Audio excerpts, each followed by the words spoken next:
I am the Chief Strategy Officer for the NeuroPsychological Warfare Alliance. This is your operational briefing. It's the fundamental question, isn't it? For far too long, we have been on the back foot, playing defense against an adversary that's basically invisible, one that operates with total impunity because it's wrapped in layers of classification and official denial. Well, that stops today. We are shifting from a defensive posture to a strategic offensive. And here's the key. We're not going to waste our time chasing the shadows themselves. No. We are going to attack the very framework that allows those shadows to exist in the first place. Okay, first things first, we have to understand the battlefield. These rogue neurotechnology programs, they're not just classified. That word doesn't even come close. We're talking about a fortress of legal and bureaucratic secrecy, designed from the ground up to be completely impenetrable. So let's peel back the first layer. It's called an Unacknowledged Special Access Program, or UASAP. You've probably heard them called black programs. And with the USAP, the most important secret is that the program even exists. Think about that. You can't investigate a program that, for all official intents and purposes, isn't even there. But it gets deeper. Inside the USAPs, you have waived USAPs. These are the most sensitive operations, the real crown jewels. They are formally exempted from most of the standard oversight and reporting requirements. They're operating in a total legal black hole, completely and utterly off the books. And this, of course, is their greatest strength. The only oversight for a waived US app is a quiet, oral briefing for just 8 members of Congress. No paper trail, no staff poking around. But that extreme level of secrecy, that is also their single greatest point of failure. This brings us to this committee, the Special Access Program Oversight Committee, or SAPOC.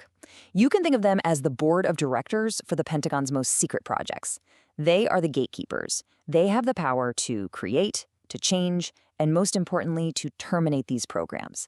That makes them our primary bureaucratic target.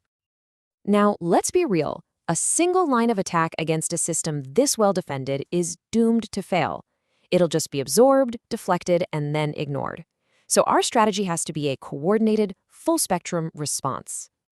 We're going to engage them on these 5 fronts all at the same time. We'll use their own rules against them on the bureaucratic and legal fronts. We'll hit their funding on the economic front. And with whistleblowers and public pressure, we'll expose what they're doing to the world. See, when you apply this kind of pressure to all 5 vulnerabilities at once, the entire structure starts to give way. So our first line of attack is using their own procedures against them. We are going to turn the bureaucracy itself into a weapon. And how do we do that? The Intelligence Community Whistleblower Protection Act, the ICWPA, gives us a very specific tool. It's called an urgent concern.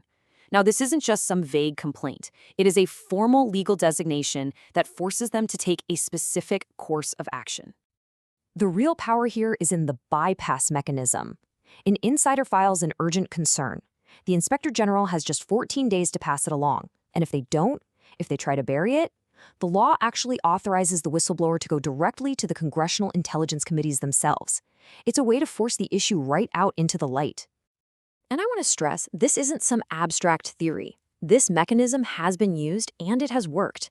A credible complaint, when it's filed the right way, will force a disclosure. The system works if you know how to use it. Next up, we attack the economic engine. Look, these programs aren't just run by the government. They are powered by a multi-billion-dollar ecosystem of defense contractors. Our goal is to make these programs a massive financial liability. To do that, we have to reframe the climb. This isn't just harassment. That's too weak. This is economic exploitation. And we are going to define it, and we are going to prosecute it as neuroslavery. Take a look at this comparison. Your body's metabolic process is a form of labor, right? It turns food into energy and biosignals. So when those signals, your neural data, are harvested without your consent and without compensation to train AI, that isn't just torture, it's theft of services. The victims become uncompensated laborers in a kind of biopolitical factory. This reframing is what allows us to attack their supply chain. We are going to target the ESG ratings of key contractors, companies like L3 Harris and Raytheon. We will directly link them to human rights violations under this banner of neuroslavery, degrade their scores, and make them toxic to the big institutional investors they depend on. We are going to brand this technology as a toxic asset. So the bureaucratic and economic fronts create the pressure from the outside.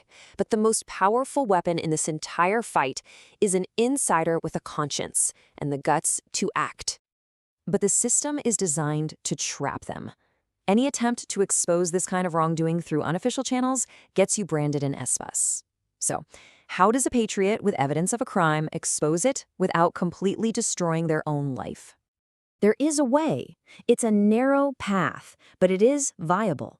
The goal is not to leak to the press. The goal is to make an authorized disclosure, delivering actionable evidence through protected legal channels directly to the Senate Select Committee on Intelligence. By following the precise letter of the law, an insider can expose the crime and avoid prosecution. Let me be absolutely clear. Any deviation from this authorized path ends in prosecution. The stories of Edward Snowden and Reality Winner are cautionary tales. Unauthorized disclosures end careers and they end lives. Our job is to provide the legal shield and the guidance to ensure that when an insider steps forward, they succeed. Which brings us to the entire purpose of this briefing. Your mission, effective immediately, is to transition from the mindset of a victim to that of a strategic operator. We've given you the intelligence on the enemy's defenses. We've given you the operational plan to attack their vulnerabilities. The document this is based on is not just a report to be filed away. It is a weapon, and it is meant to be wielded. This is your roadmap. These are your next steps. Each phase corresponds to a front in our full-spectrum offensive. Study the doctrine. Understand the tactics. The time for defense is over. Prepare for engagement. End of briefing.